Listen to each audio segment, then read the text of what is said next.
Hey guys, welcome or welcome back to my channel. My name is ndidi, your resident medical SLP, and today's topic is going to get juicy. Today's topic is going to be about my regrets and about my hours. How many hours do I get as a medical SLP? Let's get into it. As usual, I've written down everything because why not? Hours do I get in a typical day as a medical SLP? So if you are looking to come into this field, you need to know the reality of how things go. So if you're working in a large hospital or super big hospital that's super busy, and you're the only SLP, or there's two of you guys, you're probably gonna get your full 8 hours daily. If you're working in a kind of like a smaller setting, maybe like a 100-bed hospital, your hours are gonna move from about 6 to 8 hours daily. I'm gonna need you to change your mindset, change your thoughts around 6 hours, because you might think, oh, like that's a little bit, that's not enough. But if you get a good hourly wage rate, 6 hours should be sufficient. And the amount of stress involved in the job, at around 6 hours, you're kind of ready to go. I am just being honest. I am being honest, because you don't want to get burnt out. That's the thing. You don't want to get burnt out. Depending on how you are, if you have a lot of energy, like maybe those first 3 months, you're gonna be working 8-hour days. You're gonna be working overtime. You're gonna do 10 hours. That's how I was. Like, let me work 10 hours. Let me go over here and do this, help this person. Let me do this. But after a while, especially with the panoramic, it kind of caught up to me, especially, and 6 hours or 6 hours and 45 minutes, 7 hours, I'm like, okay, that's good. I'm good. Like, I'm ready to go home now. So typically it's between 6 to 8 hours daily, and it could be more than that. If you want to choose, if you choose to work overtime, you could have way more hours than that. I think it's all up to your personal preference, how comfortable you feel in the setting. If you're feeling like you're behind or like you're overwhelmed, then it might be easier for you to start with fewer hours and then build up. And to calculate your hours, you're gonna need to know, this is for all my people who are just starting, just trying to get into the field, you're gonna need to know this about hours. So your hours depend on the number of patients that you have. It's not like in the schools or in private practice where you are guaranteed to have your 8 hours every day, where they schedule it for you. Like when I worked in private practice, they scheduled 8 hours for me, and each 30 minutes or each hour they had a patient already set up for me. They had my schedule ready for me. For me, I set up my own schedule. When you work in a hospital setting, you come in each day, you look at, who are the new people that the doctors ordered evaluations for, who is already on your treatment list. How you have to plan out your day. So you have to figure out, like, say you come in and there are 5 evaluations and you already have 6 people on their treatment caseload. 5 plus 6 is 11. That's too much for 8 hours. Okay, I'm saying that's too much. You could do 11, but if you want to be a calm person, then 10 should be your max for 8 hours, because you want to give each patient a sufficient amount of time to do your best work. You want to give them the best care, so you don't want to be rushing through treatment. There's a little equation that you have to do. So you have to figure out how many patients you have, and each patient, they allot you 50 minutes. So if you see 10 patients within 50 minutes, that should add up to 50 times 10 is 500 minutes. Hold on 1 second. Each patient you should give about 40 to 50 minutes, 45 minutes. Okay, so each patient you're gonna give about 45 to 50 minutes. So you have to think about it like this. Each patient I'm gonna see for around 45 to 50 minutes. Right now, like at my hospital, they give you a minimum time. You have to spend at least 30 minutes with each patient. So I aim for about 38 to 40 minutes with each patient. That will give me some comfort or wiggle room to just, you know, I don't know, somebody's in the lobby, somebody got lost, somebody went to the x-ray. You have to have some wiggle room for random things that happen during the day.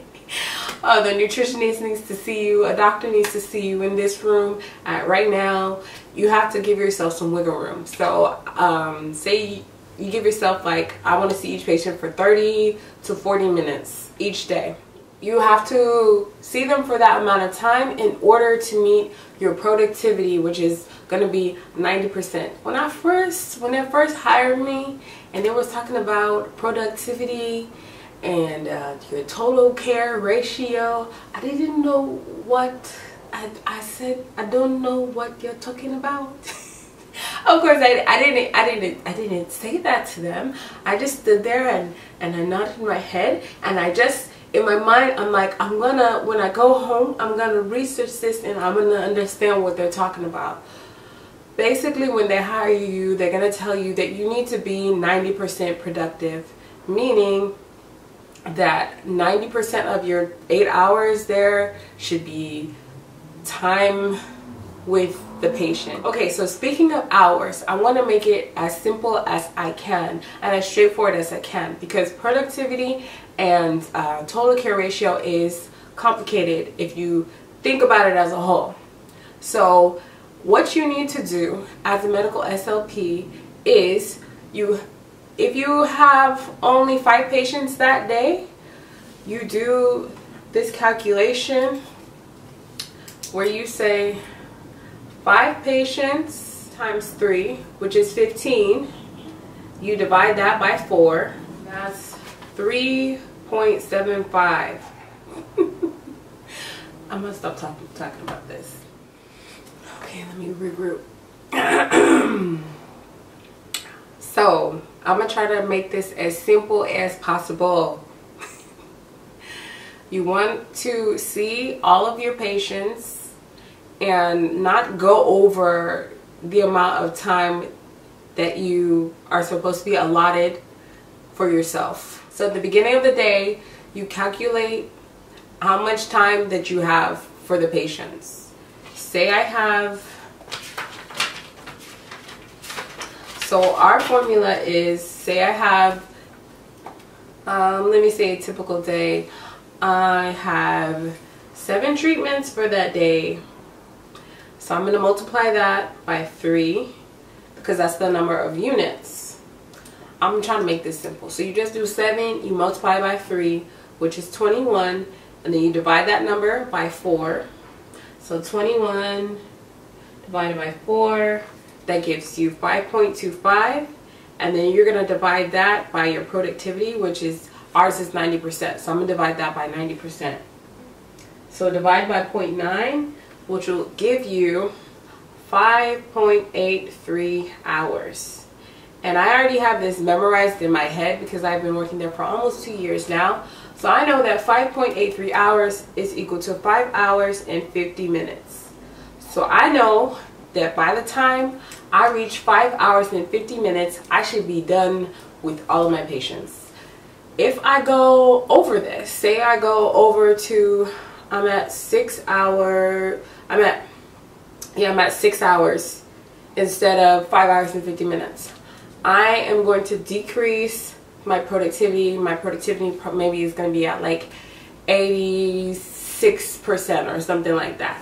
You want to stay at 90%, and you want to also make sure most of your time is with the patients rather than just like having really small 30-minute treatments with the patients.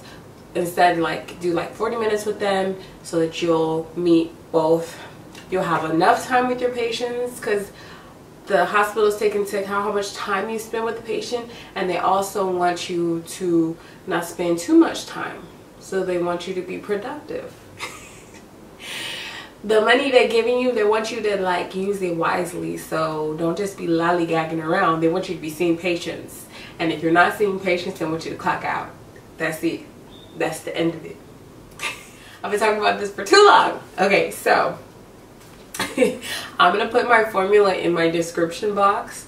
That's just our formula for my hospital for the 90% productivity. But I'm pretty sure it'll work for like a SNF or any other medical setting. And let's get back to what we were talking about. Regrets. Do I have any regrets becoming a medical SLP?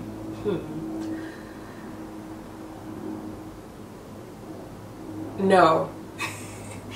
Not at all. No, I think it's the best decision I ever made.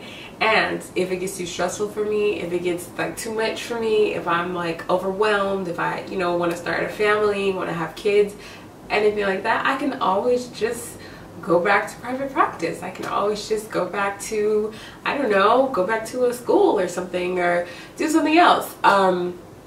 But getting your foot in the door in the medical setting is just, for me, it's just amazing, because now you come in, say you want a job in a different kind of setting, more advanced setting, you always have that experience on your resume, and once you're in, you're in. So I don't have any regrets about becoming a medical SLP. I think it was a blessing to me and my life, and you know, my career and what I would like to do. I have so much more that I want to shoot for, and I want to aim for. I want to get certified and do this and do that. So no, I don't have any regrets, and I hope I answered all you guys' questions. I hope I wasn't rambling on too much, but if you guys have any more questions, please leave them down below. I'm very willing to share, and I'm working on taking you guys along throughout the day. It's going to be a little bit tricky. We're going to have to be kind of, I don't know, maybe sneaky, maybe, I don't know. But you know, anyways, I'll go into more of that in the actual video where I take you guys along a day in life with me. Hopefully you guys have been loving these videos. I love you guys so much, and thank you guys for watching. Alright, bye. Don't forget to subscribe. Don't forget.